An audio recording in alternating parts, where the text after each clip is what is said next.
Beleza? Bem com vocês aí. A gente vai conversar hoje de maneira mais informal, a gente não vai ter nenhuma aula, mas na realidade eu vim aqui para dar para vocês uma dica literária, né?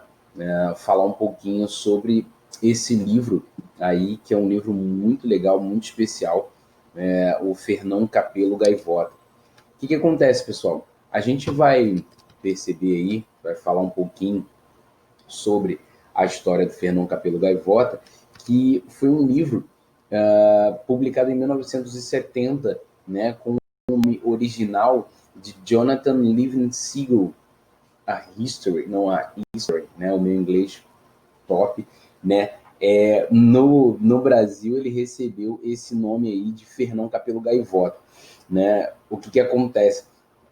Então ele traz a história do próprio Fernão, né, que é essa gaivota, como a gente vai ver mais para frente, ela é diferente de todas as outras gaivotas do bando, né? Então assim, ela se difere, né? Uma gaivota que de alguma maneira ela pensa de maneira diferente, pensa de forma diferente das gaivotas do bando, né? O que acontece? Eu trouxe para vocês aí algumas informações sobre o próprio autor, né, o Richard Bach. Richard Bach ele nasceu em 1936, né, exatamente aí 23 de junho, lá em Illinois, nos Estados Unidos. O Richard Bach ele ainda é vivo, ok? Ele conta aí, se a gente pensar na data, hoje com 83 anos, vai fazer 84 no meio do ano, né? Então, o Richard Bach ele foi durante muito tempo um aviador, né? Ele foi piloto da Força Aérea Americana. E isso é interessante porque o Richard Bach ele conseguiu aliar aí, né, duas funções, né, muito importantes para ele, que era o fato da aviação, né, o fato de ser um aviador, pilotar os aviões, e também de escrever, né, ele gostava muito de escrever, gosta ainda, assim, então ele aliava isso, né, então quando não estava no ar, estava escrevendo e vice-versa.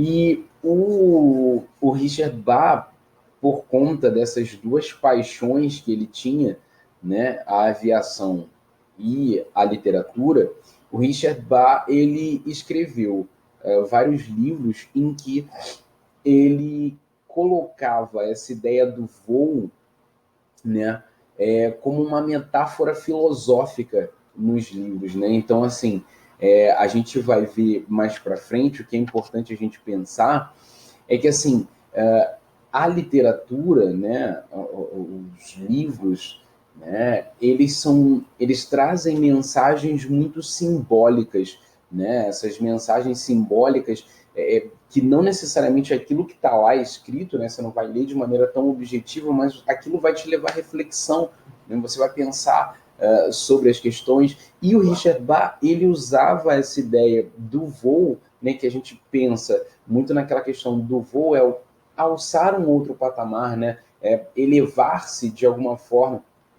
Então, ele usava essa mágica, essa ideia do voo, né, enquanto uma forma de elevação do próprio ser, né, do próprio eu.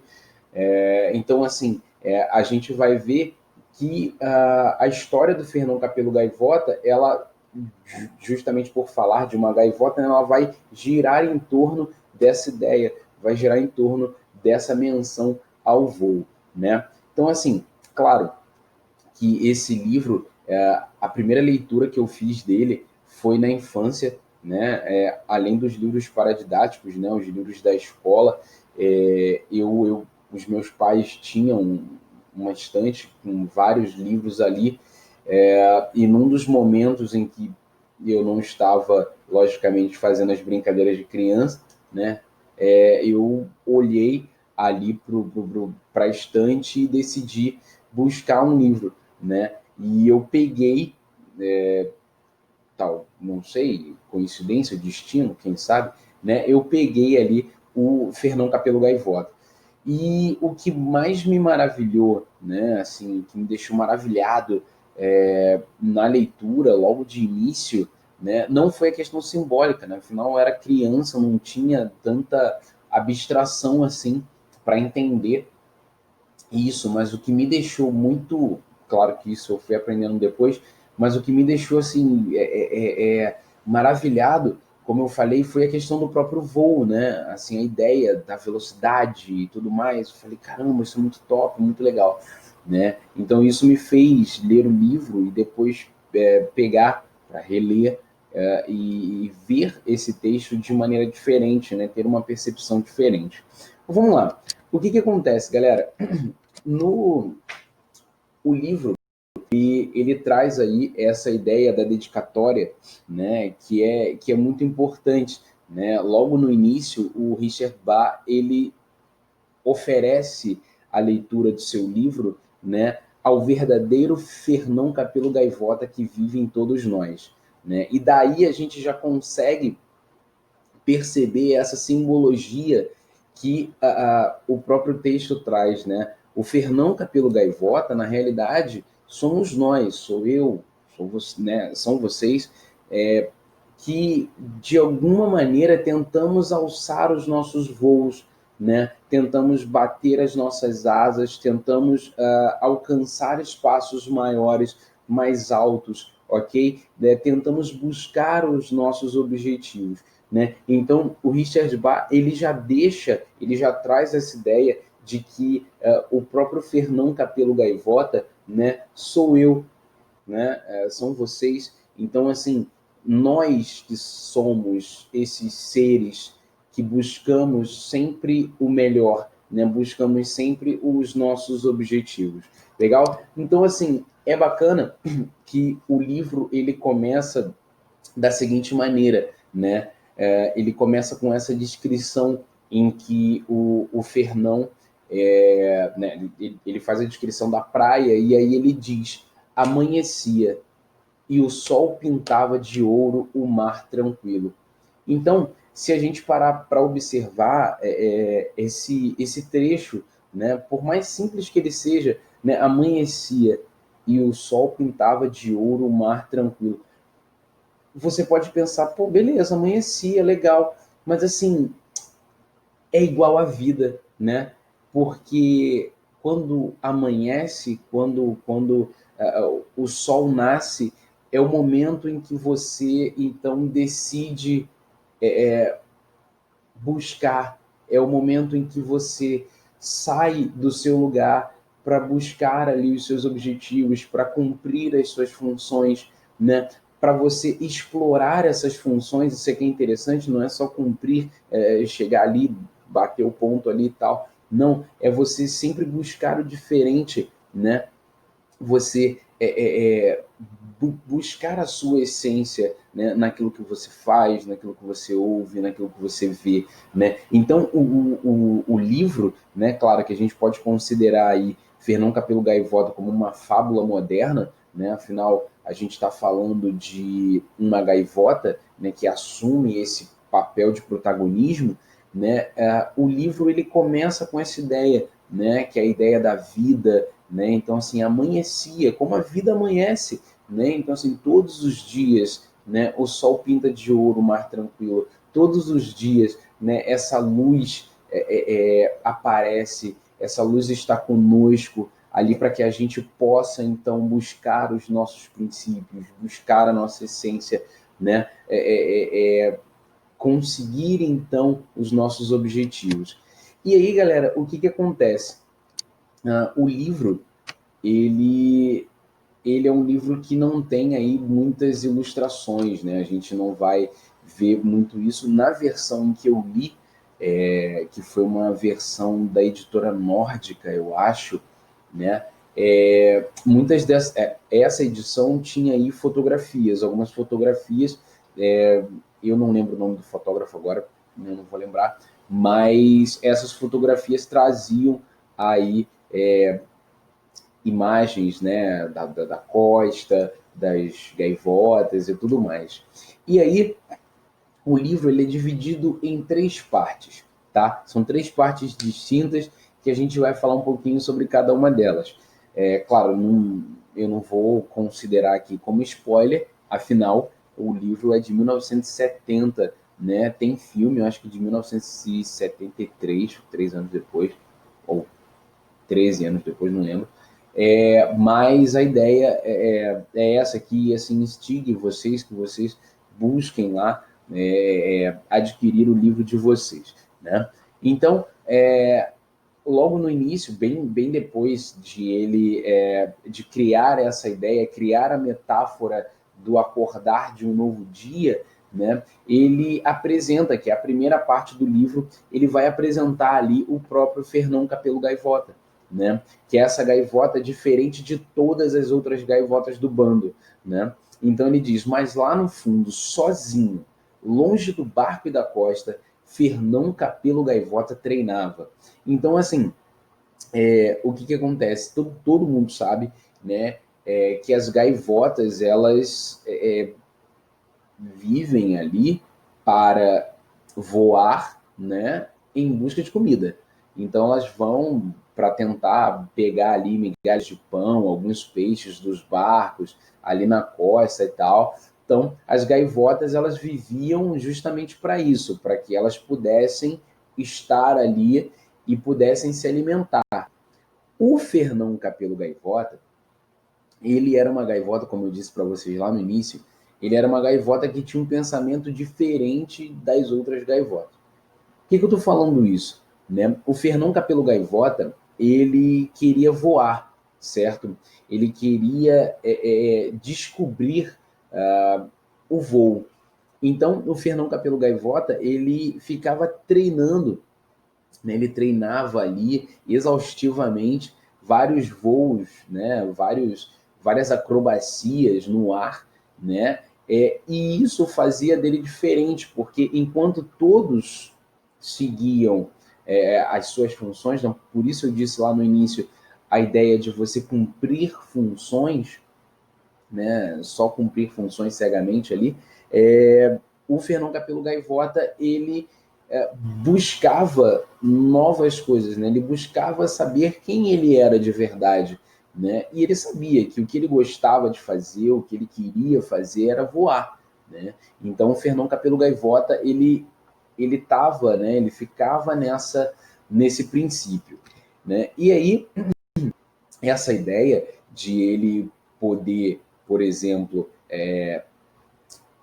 ser diferente, né, do fato de ele ser diferente das outras gaivotas, isso trazia um problema seríssimo, inclusive familiar, né, porque os seus próprios pais, eles diziam, né, Fernão, você não para de voar, você não deixa de pensar nisso, você fica obstinado, você não come, você, né, e uma das falas do Fernão, né, que é até interessante a gente pensar, ele diz, né, ele fala para sua mãe, né, a mãe pergunta para ele, por que, meu filho? E ele diz, eu não me importo de estar só pena e osso, mãe. Eu quero saber o que fazer no ar e o que eu posso fazer no ar, né, e o que eu não posso, e é tudo. Eu só quero saber isso, né? Então a gente entende aí já aquela ideia da filosofia, né, que a gente pode trazer para a nossa própria vida, né? Que é sabermos quem nós somos de verdade, né? Será que a gente não pode, por exemplo, ir além daquilo que a gente já faz, né? Assim, a gente vai pensar, ora, poxa, se eu estudo, né, bastante, pô, eu fico ali na média, será que eu não posso ir além disso, né? Poxa, será que eu não posso fazer mais, né? Então, assim, se eu sou uma pessoa boa, uma pessoa solidária, será que eu não posso fazer mais do que isso, né? Olha, será que eu não posso ser mais compreensível? Ou talvez, se eu não for uma pessoa compreensiva, né? Poxa, será que eu não posso passar a ser compreensiva? Será que eu não posso mudar as minhas atitudes? Será que eu não posso fazer além daquilo que eu já faço, né? Por que me limitar somente a cumprir a função, fazer a mesma coisa que faço sempre, né? Então, assim, é importante, né, por isso que eu destaquei ali no título para vocês, a paixão e a fé no voo. Né? É interessante a gente perceber que o próprio Fernão Capelo Gaivota, né, isso a gente vai ver, que ele retrata, ele mostra a ideia da essência. Né? O próprio Fernão era a essência da liberdade. Né? Ele queria ser livre. Livre não no sentido, né? Isso é legal a gente pensar, não é para a gente também confundir. Não é naquela ideia de tipo, sou livre, então posso fazer qualquer coisa. Não. Livre para você poder escolher a ser diferente no sentido de fazer o melhor. Né?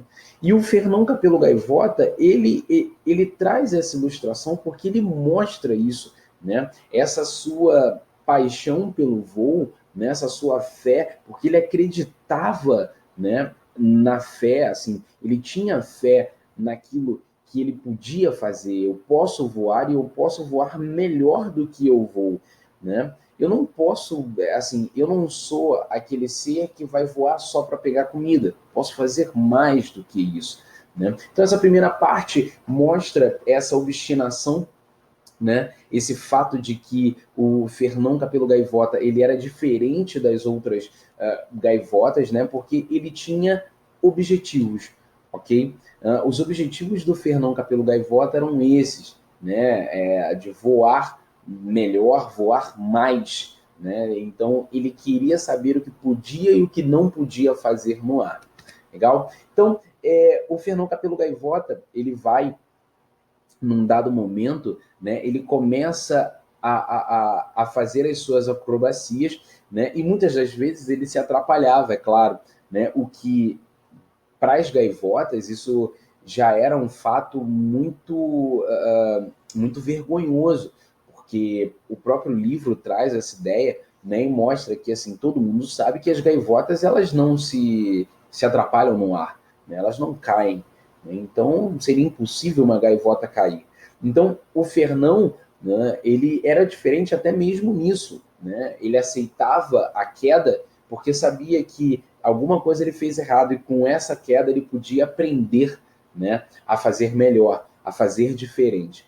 E aí, num dado momento do livro, o Fernão Capelo Gaivota ele vai para o alto de um penhasco, né, e ele consegue então fazer um voo rasante e atingir uma velocidade de 150 não, 200, não, 150 não, 250 quilômetros por hora, né? Que é aí uma velocidade que até então nenhuma gaivota na história do bando tinha chegado, né? E o bando da alimentação, né? Que eles chamam, que era aquele bando que ficava ali na frente para pegar os barcos e tal, pegar ali os seus quinhões no barco, o bando viu, né, quando ele tinha feito isso.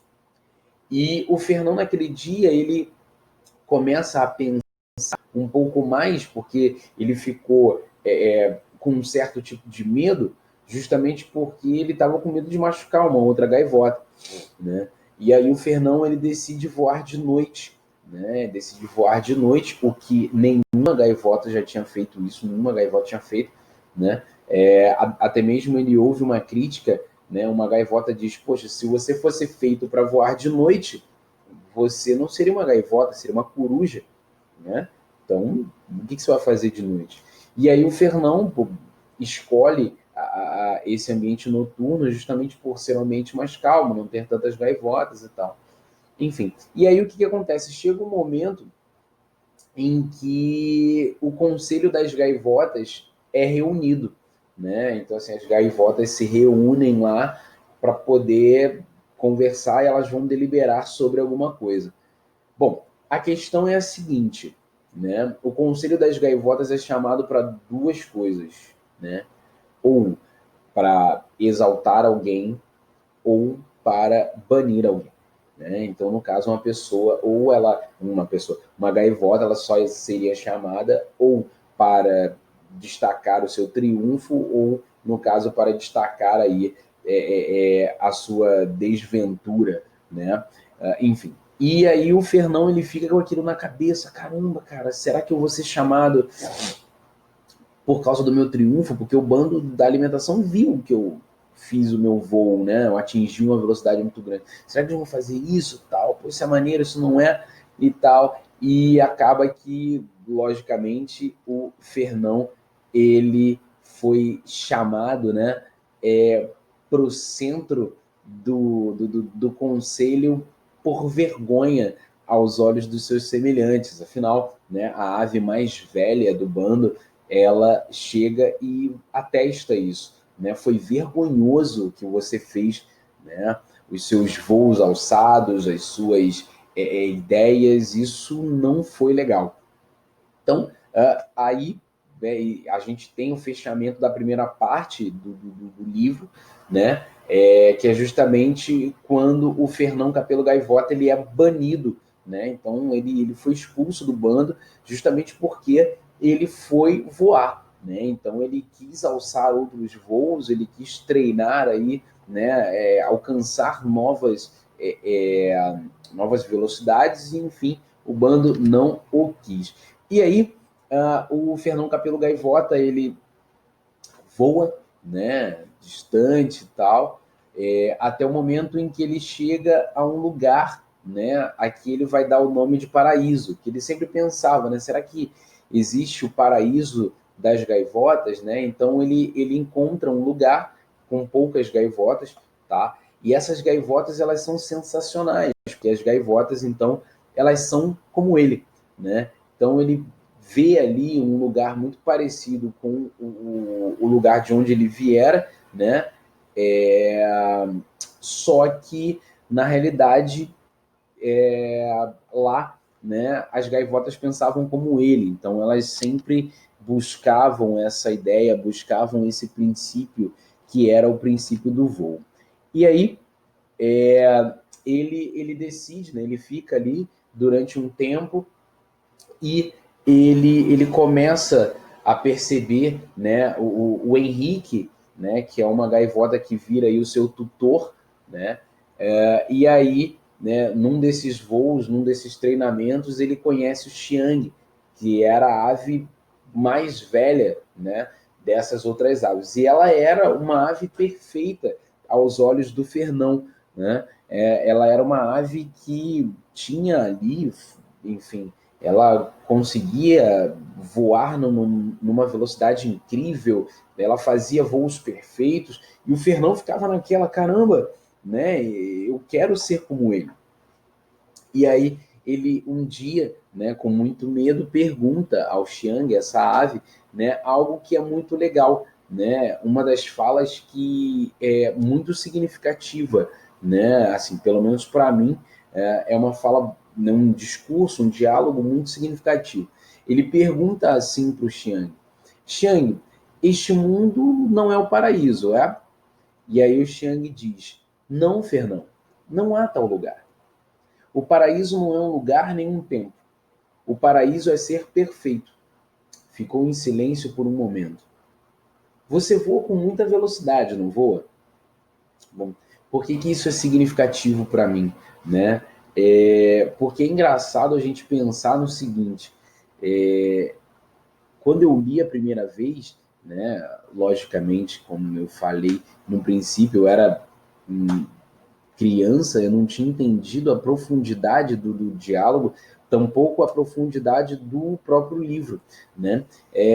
E depois, né, relendo, enfim, fazendo as releituras e sempre atribuindo novos significados, porque isso é legal, né? A literatura, ela tem um quê de profético, né?